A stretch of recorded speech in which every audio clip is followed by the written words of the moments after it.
M Kumar mathematics classes.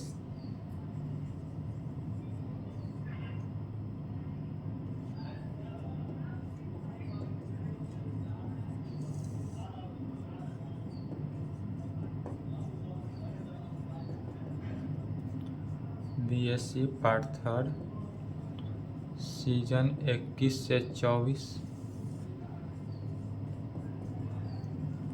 Lecture. जैसा कि बोले थे होली के छुट्टी के बाद यह आज से स्टार्टअप हो रहा है लेक्चर 1 किसका, paper 5 group B. Paper 5 group A जो था वह फंक्शन ऑफ टू वेरिएबल, उसमें टोटल 5 चैप्टर था, पांचों चैप्टर कंप्लीट हो गया है। उससे 4 फुल क्वेश्चन आएगा, जिसमें से 3 फुल क्वेश्चन बनाने तक की 3 फुल क्वेश्चन की तैयारी करा दिए हैं। किससे, पेपर 5 ग्रुप बी से 3 क्वेश्चन बना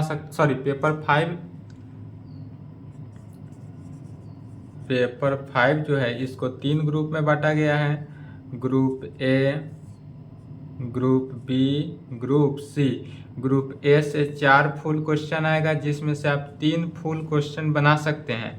ग्रुप सी से भी 4 फुल क्वेश्चन आता है, जिसमें से 3 फुल क्वेश्चन बनाने का ग्रुप सी से कंप्लीटेड कराएंगे। और ग्रुप बी से 4 फुल क्वेश्चन आता है, जिसमें से आप 2 फुल क्वेश्चन बनाने का तैयारी हम करा देंगे। ठीक है, तो पेपर 5 ग्रुप बी जो है इसमें 3 ही चैप्टर पढ़ना है। पहला है रीमान इंटीग्रेशन। रीमान इंटीग्रेशन जो हुआ इसी को एक ही चैप्टर को अच्छे से पढ़ना है और 2 फुल क्वेश्चन बनाना है। रीमान इंटीग्रेशन को अच्छे से पढ़ के जाएंगे, इससे 2 फुल क्वेश्चन आता है। 2 full question meaning 4 question. Second chapter है beta gamma, beta and gamma function, beta and gamma function, और इससे 1 फुल क्वेश्चन बना के आएंगे। एंड इसी को एक और नाम से जानते हैं इम्प्रॉपर इंटीग्रेशन भी कह सकते हैं। और तीसरा चैप्टर हो जाता है Gauss Green and Stokes theorem, Gauss Green and Stokes theorem, और इससे टोटल 1 फुल क्वेश्चन बना आएगा। ठीक है, तो अच्छे से पढ़ के जाएंगे। रीमान ही अगर पूरा पढ़ के गए और 2 क्वेश्चन फुल आता है, जिसमें से 1 फुल क्वेश्चन बना दिए, तो बाकी ग्रुप ए और ग्रुप सी से कंप्लीट कर लेंगे। बीटा गामा फंक्शन से भी कंप्लीट कर सकते हैं, किसी से भी कंप्लीट कर सकते हैं, जैसी इच्छा हो। तो चलिए आज स्टार्टअप करते हैं।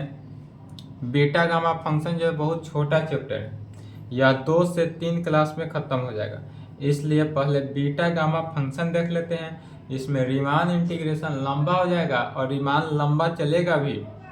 ठीक है, इसलिए पहले बीटा गामा फंक्शन देख लेते हैं, उसके बाद रीमान इंटीग्रेशन देख लिया जाएगा। ठीक है, या गॉस ग्रीन स्टोक्स थ्योरम जो है यह पार्ट 2 में वेक्टर का लास्ट चैप्टर 5वां चैप्टर था, जो एक्स्ट्रा था। उस समय बिहार यूनिवर्सिटी में नहीं था, अदर मिथिला है सब में, मिथिला यूनिवर्सिटी ये सब जितना भी था सब पार्ट 2 वेक्टर में ही पढ़ा गया था।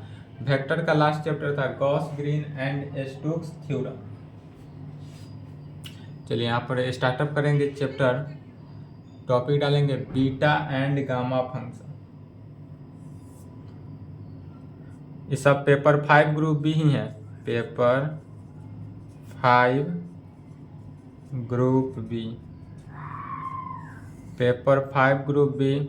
सेकेंड चैप्टर स्टार्ट कर रहे हैं, सेकेंड खत्म होगा तब फर्स्ट पढ़ाएंगे Riemann integration, beta and gamma function. Topic डालेंगे बीटा एंड गामा फंक्शन। तो बीटा एंड गामा फंक्शन है क्या,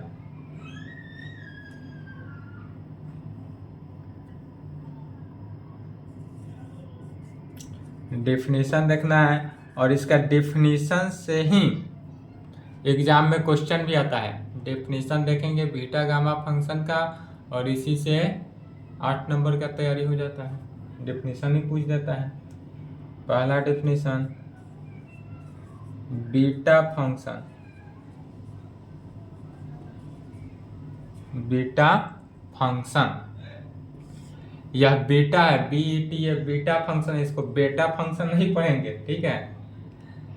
कितना स्टूडेंट है जो इसको बेटा भी बोलता है, तो बेटा कहने के लिए नहीं, ये बीटा हुआ, बेटा नहीं बोलेंगे, ठीक है। तो बीटा फंक्शन हुआ।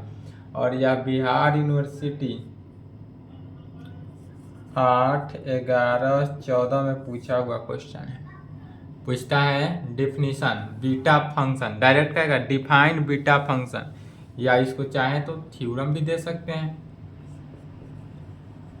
जीरो थ्योरम में लिख सकते हैं डिफाइन बीटा फंक्शन, बेटा नहीं बोलेंगे, डिफाइन बीटा फंक्शन, इस प्रकार से पूछता है।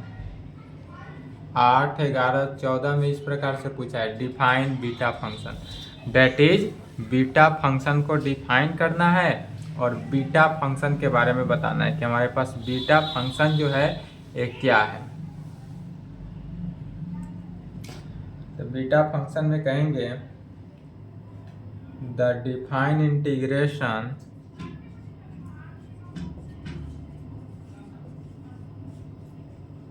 बीटा फंक्शन, द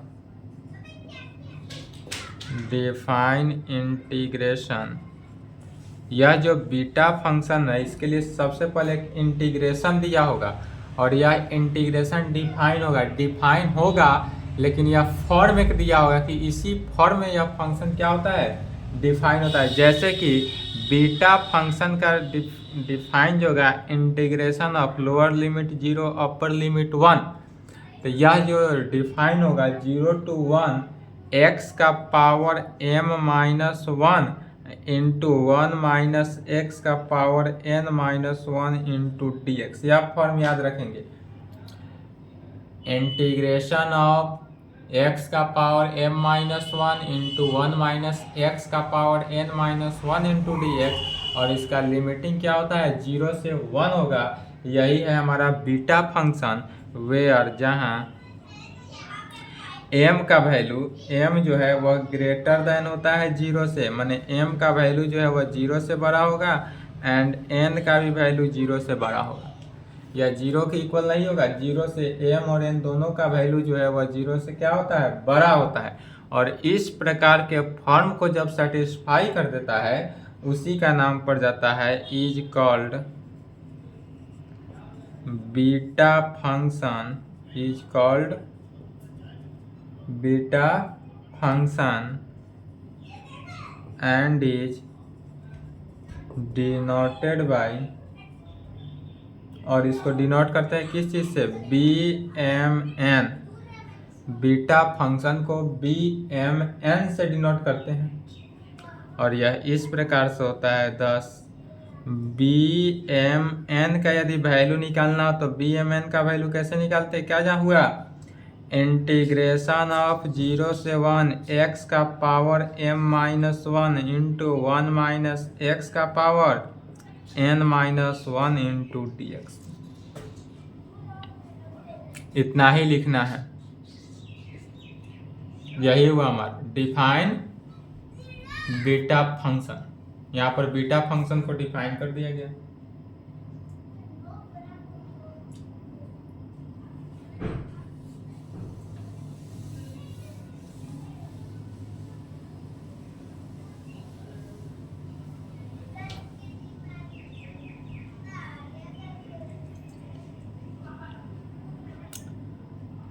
सेकेंड,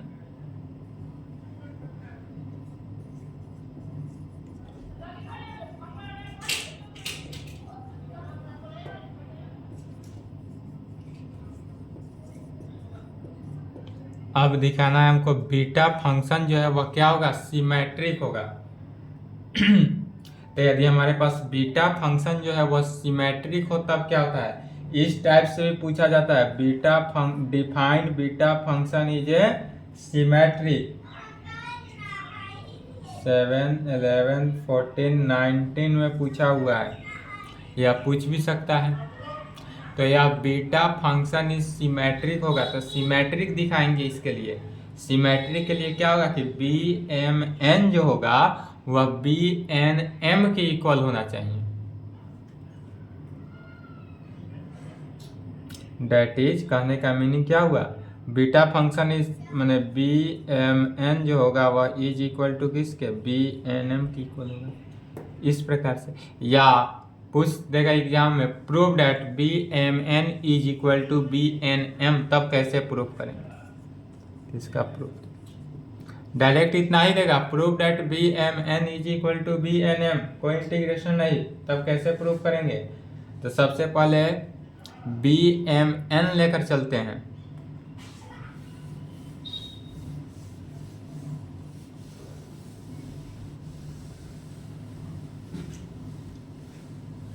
अगर इस प्रकार से प्रूव करता हो तो सबसे पहले किसको लेकर चलेंगे, बी एम एन लेकर चलते हैं। तब बी एम एन का मीनिंग क्या हुआ, इंटीग्रेशन ऑफ 0 से 1 एक्स का power m minus 1 into 1 minus x का power n minus 1 into d. या तो हुआ बी एम एन का वैल्यू याद होना चाहिए, बी एम एन का वैल्यू जो है 0 से 1 एक्स का power m minus 1 into 1 minus x का पावर n माइनस 1 याद होना चाहिए।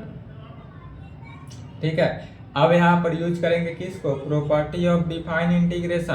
तो डिफिनिट इंटीग्रेशन का है, तो डिफिनिट या डिफाइन दोनों बातें की हैं। डिफाइन इंटीग्रेशन का है या डिफिनिट इंटीग्रेशन का प्रॉपर्टी को यूज करना है, तो कहेंगे we use property of definite integration. अब यहाँ पर डिफिनिट इंटीग्रेशन का प्रॉपर्टी, डिफिनिट इंटीग्रेशन का प्रॉपर्टी क्या जानते थे, यदि function f x d x हो, lower limit 0 upper limit a होता था, तो वहाँ पर यूज करते थे 0 टू a तो रहा ही, function of f of upper limit minus x, तो a माइनस एक्स इंटू किस में, डी एक्स में, यही होता है। तो इसी को यूज करेंगे, इसलिए बी एम एन का वैल्यू क्या हो जाएगा, तो 0 से 1 एक्स के जगह पर अब क्या हो जाएगा, सो देखना है, तो एक्स के जगह पर हो जाएगा 1 माइनस एक्स, तो यह हो गया वैल्यू 1 माइनस एक्स का पावर है माइनस 1 इंटू 1 माइनस एक्स के जगह पर लिखेंगे 1 minus x into n minus 1 d x is equal to 0 to 1 minus x का power m minus 1 into 1 minus 1 plus x का पावर n माइनस 1, 1 से 1 cancel out,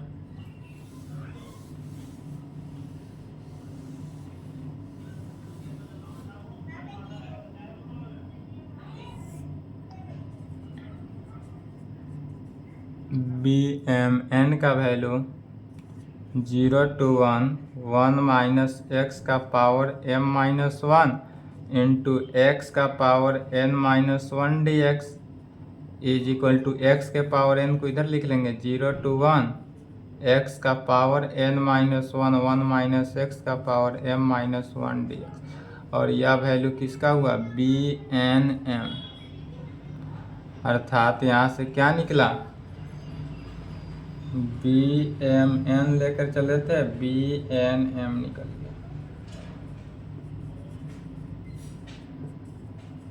सभी थ्योरम जितना है सभी के सभी क्या है, छोटा छोटा ही है, और इसी से एग्जाम में पूछे 8 नंबर के बना कर आना है, इसीलिए पहले इसको लिया जा रहा है।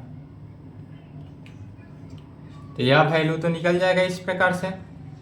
बीटा फंक्शन समझ में आया, बीटा फंक्शन यदि कोई भी दे इस प्रकार से तो सॉल्व हो जाएगा, सभी इजी है, इसी प्रकार से चलते जाना है। अब देखते हैं गामा फंक्शन, इस प्रकार से पूछता है डिफाइन गामा फंक्शन। अगर डिफाइन गामा फंक्शन पूछे तो डिफाइन का मीनिंग हुआ क्या कि इसका डिफिनीशन बताना है। कहेंगे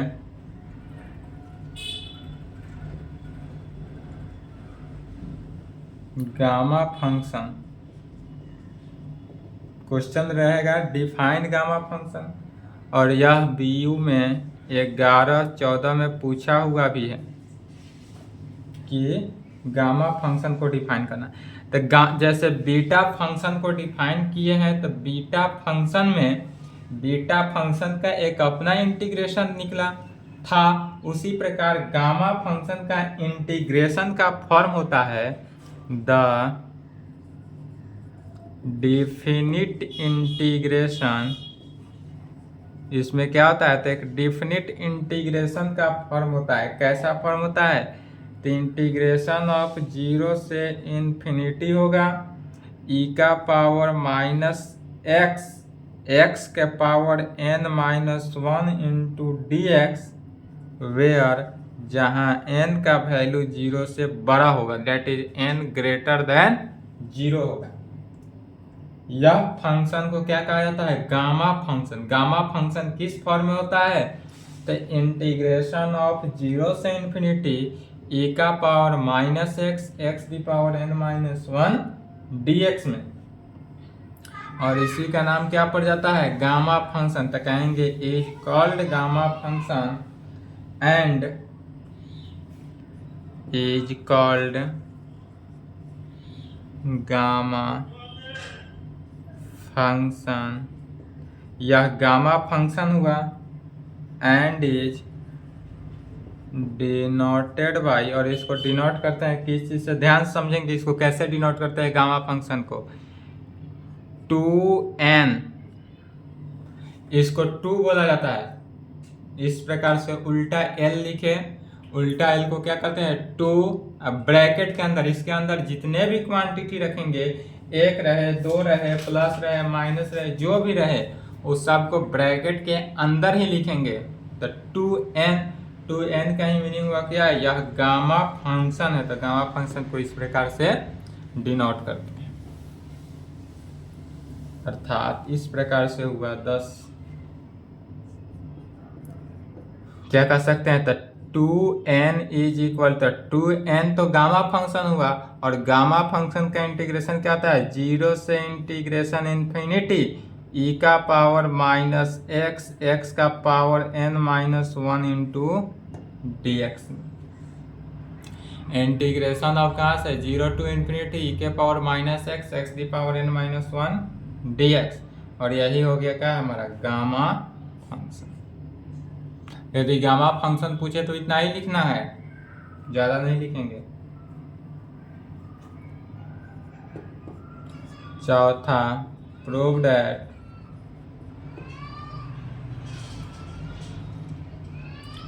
2n+1 जो है वह n के इक्वल होता है, और सेकेंड में प्रूव करेंगे 2n+1 जो है फैक्टोरियल n के इक्वल होगा, या नहीं तो 2n जो है वह फैक्टोरियल n-1। यदि 2n है तो यह फैक्टोरियल n-1 होता है, माने जो टर्म रहेगा उससे 1 टर्म कम रहेगा। 2n+1 है तो फैक्टोरियल n, माने एक क्या हो जाता है, फैक्टोरियल में माइनस हो जाता है। जब भी क्वेश्चन बनाएंगे यदि 2n+5 रहे तो उसको लिख देंगे फैक्टोरियल n-5। क्वेश्चन में n नहीं रहेगा, क्वेश्चन जब बनाएंगे तो उसमें 8 आ जाए, 2 8, तो इसको क्या लिख देंगे, फैक्टोरियल 7। इस प्रकार से जो रहे उसको क्लियरली इस प्रकार से लिख सकते हैं। तो अब इसी को इस प्रकार से सॉल्व करते हैं।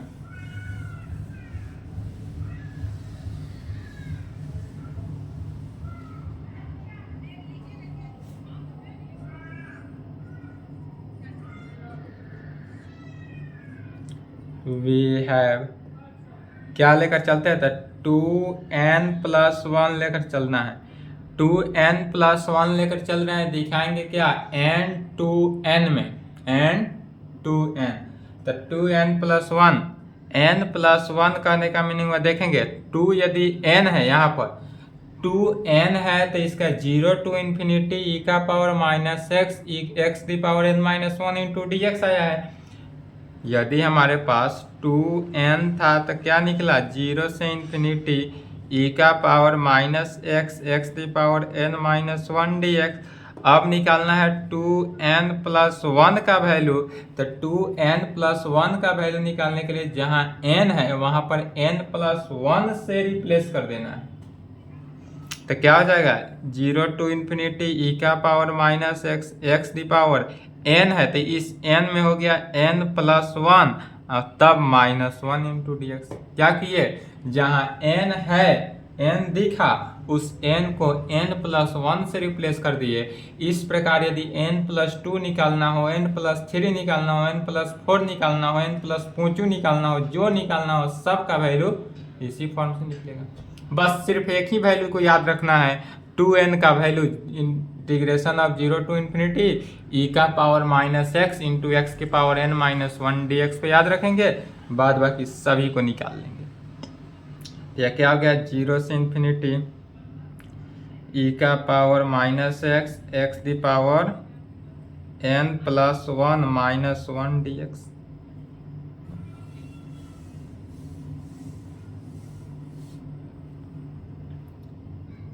जीरो से इन्फिनिटी e⁻⁻x x⁻n, माइनस से प्लस कैंसिल हो गया तो x⁻n हो गया dx। अब फिर यहाँ पर देखेंगे आइलेट u इंटू वी के इंटीग्रेशन से, तो u इंटू वी का इंटीग्रेशन निकालने के लिए किस मेथड से चलते हैं, आइलेट में सबसे पहले इनवर्स फंक्शन, तब लॉगरिथमिक फंक्शन, इसमें से कोई नहीं, अलजेब्रिक फंक्शन, तो यहाँ अलजेब्रिक है तो अलजेब्रिक वाले एक्सपोनेंशियली बाद में। तो इसको 0 to इन्फिनिटी e⁻n पहले हो गया और e⁻⁻x बाद में हुआ। क्यों हुआ, क्योंकि इसको इंटीग्रेशन बाय पार्ट से तोड़ेंगे। अब कहेंगे by using integration by part. अब यहाँ पर ये इंटीग्रेशन बाय पार्ट को यूज करना है, using integration by part. Integration by part का क्या हुआ फॉर्मूला, u इंटू वी का इंटीग्रेशन, याद है, नहीं ही याद होगा। u को छोड़ना है, v को इंटीग्रेट करना है, माइनस u को डिफरेंशिएट करना है, v को इंटीग्रेट करना है, जो रिजल्ट निकले पुनः उसको इंटीग्रेट करना है। यही होता है u इंटू वी का इंटीग्रेशन। अब इसी फॉर्मूला पर बैठाएंगे इसको, u के जगह पर x⁻n लेंगे और v के जगह पर e⁻⁻x को लेना है और इसी से आगे बढ़ते चले जाना है, टूट जाएगा, आंसर आ जाएगा।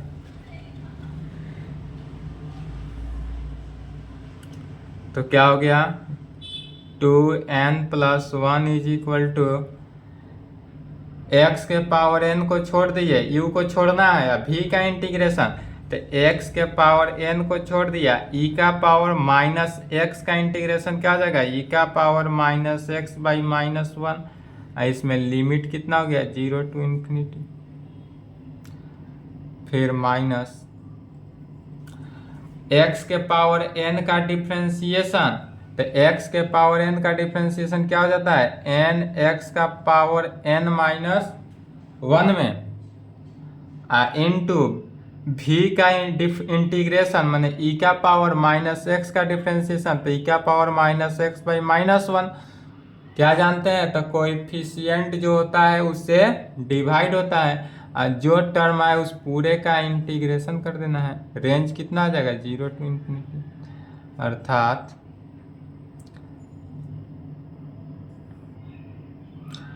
इसमें से यदि माइनस कॉमन ले ले तो माइनस बाहर आ गया, x⁻n divided by e⁻⁻x 0 to infinity minus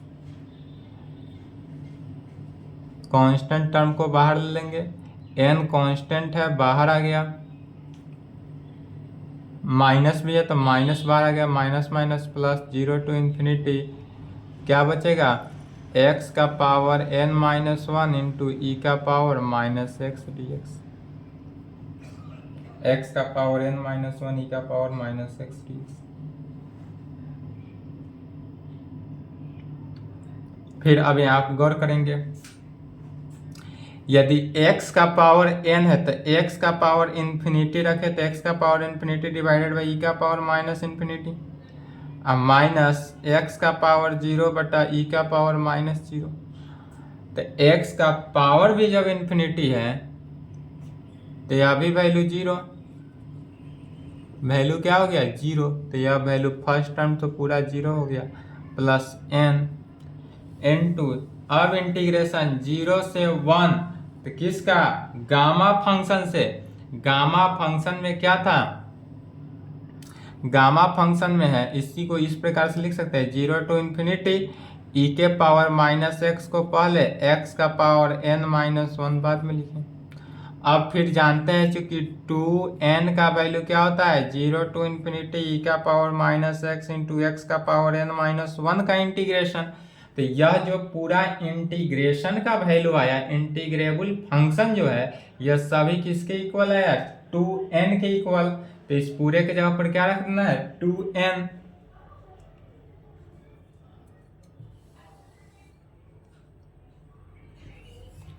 रखे थे तो 0 हो गया कैंसिल, n इंटू क्या हो गया 2n। इस प्रकार से हैंस यहाँ पर क्या हुआ, लेकर क्या चले थे 2n + 1 लेकर चले थे, n 2n निकल गया। यही प्रूव करना था, प्रूव हुआ।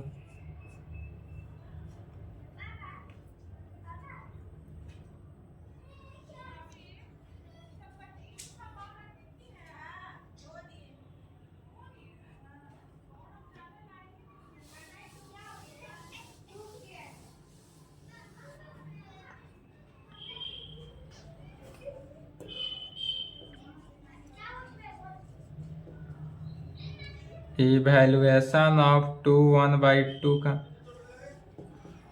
इवैल्यूएशन ऑफ 2 1/2 का इवैल्यूएशन कैसे निकालेंगे, यही एग्जाम में पूछता भी है।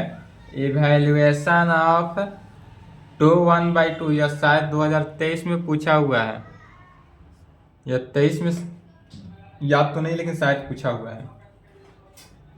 ठीक है, तो 2n कैसे निकालेंगे, यही 1/2 रहे, लेकिन हाँ एग्जाम में हाफ क्वेश्चन में आएगा ही 1/2 1/2 रहे, 2 3/2 रहे, या 2 5/2 रहे, या कोई भी टर्म रहे, लेकिन एक टर्म को समझना है, बाद बाकी जितने भी टर्म रहेगा सभी निकाल लेंगे। ठीक है, इसके लिए एक फॉर्मूला याद रखेंगे, वी नो डैट, क्या याद रखना है, तो सिर्फ इसी को याद रखना है 2n इंटू 2 1 -n का वैल्यू।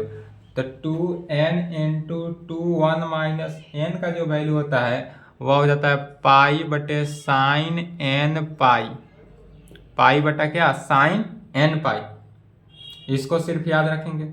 अब हमको निकालना किसका वैल्यू है, तो 1/2 का, तो n के जगह पर क्या पुट कर देंगे 1/2। यदि 3/2 का निकालना रहता तो 3/2 पुट करेंगे, 4/5, जो 5/2 का निकालना हो तो 5/2 पुट करेंगे, जिसका वैल्यू निकालना हो उसका वैल्यू पुट कर देंगे। तो इसमें पुट करेंगे क्या, n = 1/2 in it we get. इसमें यदि हम n के जगह पर 1/2 को पुट कर दे तो क्या वैल्यू आता है रिजल्ट, तो लेफ्ट हैंड साइड देखेंगे तो 2 1/2 इंटू राइट हैंड साइड 1 - 1/2 हो जाएगा। n के जगह पर जे है वहाँ क्या हो गया 1/2। राइट हैंड साइड भी सेम कंडीशन, पाई बटे साइन n के जगह पर 1/2 तो पाई/2 2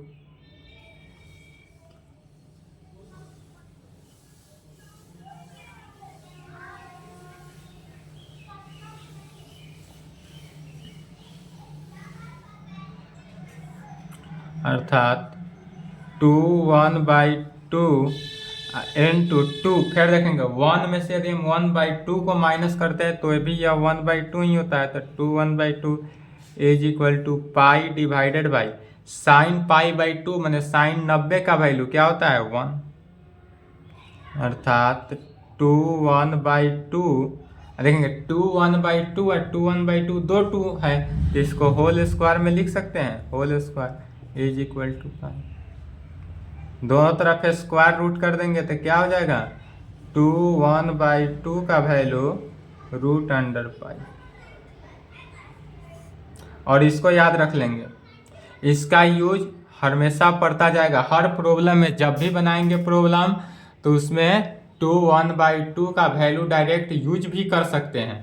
तो इसलिए यह आंसर भी हुआ और इस रिजल्ट को याद भी रखेंगे कि 2 1/2 का वैल्यू क्या होता है, √पाई। जितना भी प्रॉब्लम बनाएंगे सभी में लगभग इस प्रकार का यूज होता ही जाएगा।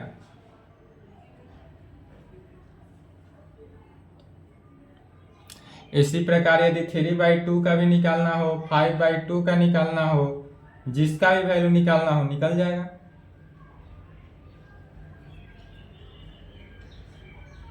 पहले यहां तक कंप्लीट करें, इसके आगे 3/2 का 5/2 का निकालना सिखाएंगे। ठीक है, यहाँ तक आज के लिए क्लास को यहीं पे स्टॉप करते हैं।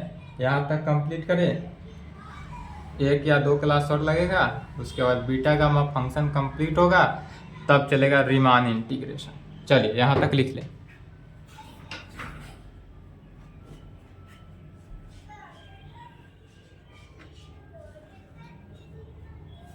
इससे एग्जाम में क्वेश्चन बनाएंगे, छोटा ही आता है और 1 फुल क्वेश्चन आएगा।